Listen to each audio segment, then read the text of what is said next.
сайтыг үзэж байгаа та бүхэнд өнөөдөр мэндийг хүргэе. Улс төр сайт Улс аймгийн прокурорын газар дээр хүрэлцээр байна. За бид бүхэн прокурорын байгууллагын үйл ажиллагаатай танилцаж иргэдэд бас мэдээлэл хүргэх зорилгоор энэхүү нэвтрүүлгийг бэлтгэж байна.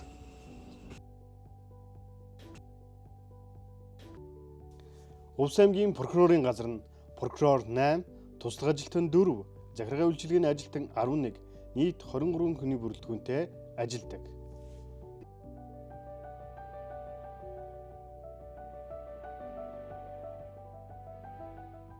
Бид энэ удаагийн дугаараар Улс аймгийн прокурорын газрын зөрчлийн хэрэг бүртгэх ажиллагаанд хяналт тавих хяналтын прокурор Баярчимгийн ажлын нэг өдрийг онцоллоо.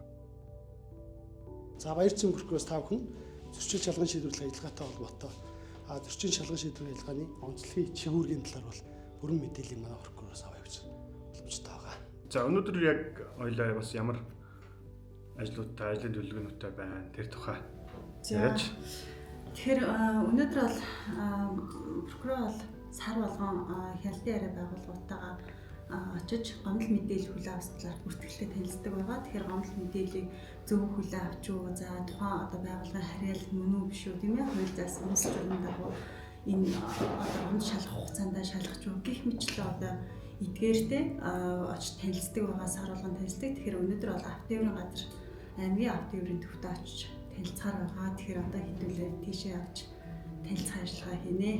Тэгээд энэ одоо зөрчил шалган шийдвэрлэх ажиллагаа, за зөрчлийн хэрэг бүртгэлтэй ажиллагаа гэдээ бас хоёр ойлголт байна л да.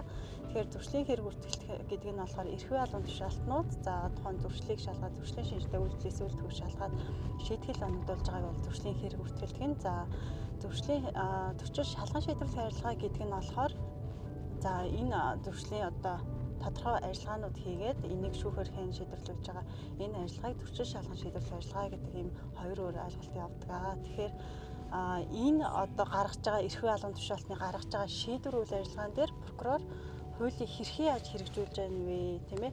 Хуулийг нэг мөр хэрэгжүүлж чадж гин үгүй юу? За ингээд тухайн зөрчлийг шалган шийдвэрлэх ажиллагаа явуулаад тэр дунд хүний эрх чөлөө нийтийн ашиг сонирхол зөрчиж гин үгүй юу гэдэг дээр бид нар бас хяналтаа тавьдаг ийм онцлогтой.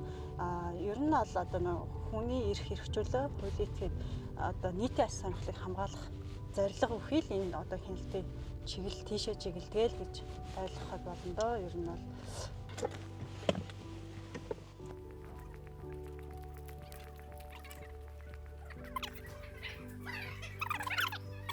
манайх нэг ийм журам байдаг байхгүй.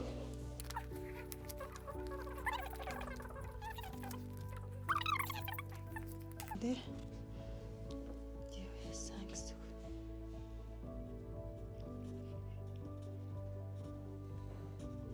За тэгэхээр автоеврын хяналт яг хяналтнээр энэ жил жишээ нь хичнээн одоо хэрэг зөрчлийг бүртгээд мэдээлэлд одоо хөргүүлсэн байна. Энэ тухай бас та бидэнд мэдээлэл өгөөч.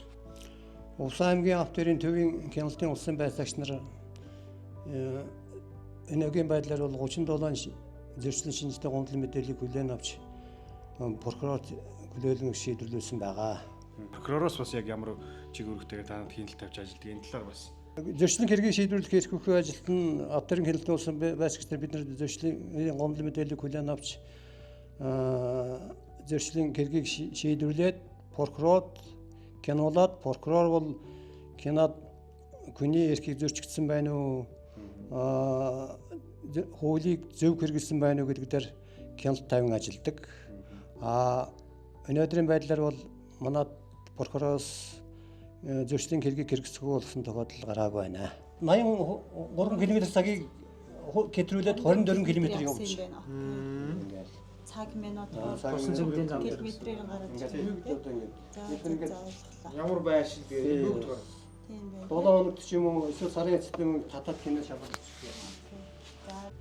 Тэгэхээр одоо бидний дараагийн ажил маань хүнсний чиглэлээр үйл ажиллагаа явуулж байгаа аж ахуйн нэгжүүдийг шалгах байгаа. За энэ шалгалт бол бас энэ прокурорын хяналтын яг онцлог одоо хяналтын ажлын хэлбэр.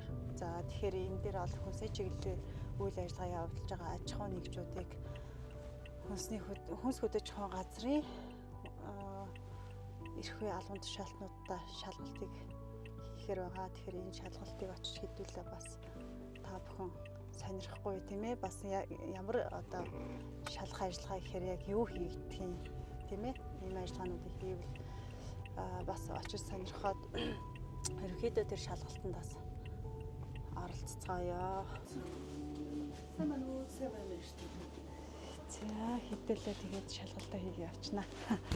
За дараагийн ажил маань хүнсний бүтээгдэхүүн аюулгүй байдлыг хангах энэ зөрчилдөөс урьдчилан сэргийлэх чиглэлээр хүнсгүүд ажиллагаа улсын байцаагч хоёр байцаагчтайгаа хамтраад хүнсний чиглэлээр үйл ажиллагаа явуулж байгаа аж ахуй нэгжүүдэд шалгалт хийхээр байгаа. Тэгэхээр одоо энэ шалгалтын үйл ажиллагаанд орцгоё. Хүнсний аюулгүй байдлыг хангуулахаар хүнсний чанар стандартын хоёр улсын байцаагч ажилладаг. За энэ манай хяналтын чиглэл бол төлөвлөгөөт бус урьдчилан сэргийлэх мөн өргөдөл гомдол ирсэн тохиолдол хяналт хийгдэж байгаа. Ер нь яг хяналт шалгалт хийх явцад бол зөрчлүүд илэрдэг. Энэ зөрчилдөр бол бид нар зөрчил шалгалт шийдвэрлэх ажиллагаа явуулаад прокурорт бол хянуулдаг. Үүн дээр бол хяналтын прокурор бол ажил үүргийн дагуу бол ажиллаа хийгээд хяналтаа тавьдаг. Мөн нөгөө талаасаа бол прокурорын байгууллага манай байгууллага ер нь хяналтын чиглэлүүд бол хамтарч бас хяналт шалгалтын үйл ажиллагаа явуулдаг. За энэ хүрээнд манай байгууллага прокурорын байгууллагаас нийтийн эрх ашигыг хамгаалах энэ хүрээнд одоо хамтарсан хяналт шалгалт хийгдэж байна. Энэ хүрээнд илэрсэн зөрчил бол таслан зогсоох, өрсөн сэргийлэх арга хэмжээ бол авагдаад явж байна. Эрүүгийн хуулиар нийгмийн амин чухал ашиг сонирхлыг гэмт лаллагаас хамгаалдаг бол зөрчлийн тухай хуулиар эрүүгийн хуулиар хамгаалах шаардлагагүй нийгмийн бусад харилцааг хамгаалдаг. Эхлээд бид нар зөрчил гэдэг ойлголтоо ярих нь бас чухал байх гэж бол үзэж байна. Өөрөөр хэлбэл бусдын эд хөрөнгөнд халтсан нийгмийн хор аюул багтаа үйлдэл, за нийгмийн хэв журам зөрчсөн, нийтийн амгалан тайван байдал алдагдуулсан үйлдэл, за мөн одоо түнчлэн дүрм журам, ноором, стандарт зөрчсөн, эсвэл одоо тодорхой нэрлэн заасан үйлдэлээс үүдгүүл зөрчил гэж ойлгоно. Одоо прокуророос нийтдээ 33 байгууллагын одоо эрхүй байгууллага, за үүний 336 эрх байгууллагын тушаалын шийдвэр үйл ажиллагаанд бол прокуророос хяналт тавьж ажилладаг байгаа. Үндсэндээ энэ нийгмийн харилцаанд орж байгаа одоо бүхий л харилцаан дээр л ер нь бол одоо прокурор хяналт тавихаар бол харагдаж байна тийм ээ. Энэ удаа бид Увс аймгийн прокурорын газрын зөрчлийн хэрэг бүртгэх ажиллагаанд хяналт тавих хяналтын прокурор Баярчимгийн ажлын нэгдвэртэй танилцлаа. Дараагийн дугаараар иргэн уулзцгаая.